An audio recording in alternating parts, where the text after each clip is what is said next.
รัฐมนตรีกระทรวงแรงงานและสวัสดิการสังคมพร้อมคณะ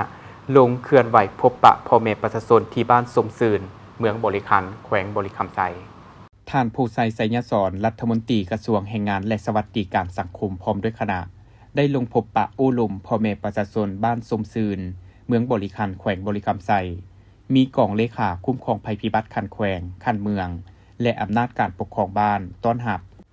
ท่านคำไพประเสริฐนายบ้านสมซืนได้รายงานย่อการเกิดภัยพิบัติน้ำท่วมในท้ายเดือนกันยาหาต้นเดือนตุลา2025ที่ผ่านมาโดยย่อบ้านสมซืนแม่นนอนอยู่ใน4บ้านของเมืองบริคัน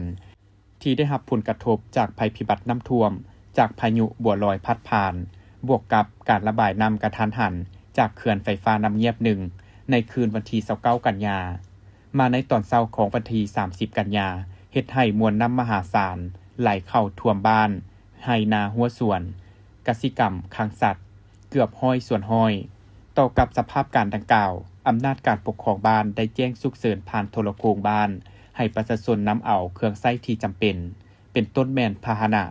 วัตถุเงินคำออกจากบ้านไปอยู่บอนสูงเพื่อความปลอดภัยการนำขันเมืองขันแขวงได้นำกำลังทหารตำรวจเข้ามาขนเครื่องช่วยประชาชนนำเอาเครื่องอุปโภคบริโภคมาช่วยเหลือเพื่อบรรเทาทุกข์เบื้องต้นนอกนั้นยังมีหัวหน่วยธุรกิจบุคคลนิติบุคคลนำเอาเครื่องมาช่วยเหลือบรรเทาทุกข์จนมาฮอดวันที่2ตุลา2025น้ำจึงลดลงอยู่ในภาวะปกติและมาในวันที่6ตุลาจึงได้แจ้งให้ประชาชนผู้ที่หนีไปอาศัยอยู่นำพี่น้องเขาเจ้ามาบ้านสำหรับผลเสียหายจากภัยพิบัติครั้งนี้ตามการเก็บกำข้อมูลเบื้องต้นเนื้อที่นาถูกท่วมเสียหาย110กว่าเฮกตาร์ให้คงที่31กว่าเฮกตาร์ส่วนมันต้น284กว่าเฮกตาร์ส่วนอ้อย5เฮกตาร์ส่วนยางพารา104เฮกตาร์สัตว์เลี้ยงหนองป่าถูกเสียหายเครื่องใช้ไฟฟ้าตามครัวเรือนตำราการเรียนการสอนของโรงเรียนใช้การบ่ได้นอกนั้นพื้นฐานโครงสร้างอาคารที่อยู่อาศัยของประชาชนได้รับผลกระทบเป็นจำนวนหลายซึ่งบ่สามารถประเมินมูลค่าเสียหายได้โอกาสดังกล่าวนี้ท่านผู้ใช้ไสยสอนได้ย่องย่อสมเสยอำนาจการปกครองขันบ้านที่ได้ปฏิบัติหน้าที่ด้วยความรับผิดชอบสูง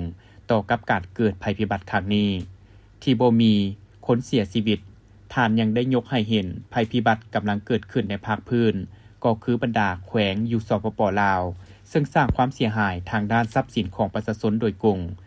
กระทบต่อการพัฒนาเศรษฐกิจสังคมแห่งชาติและท้องถิ่นท่านยังได้รับเอาคำเสนอของประชาชน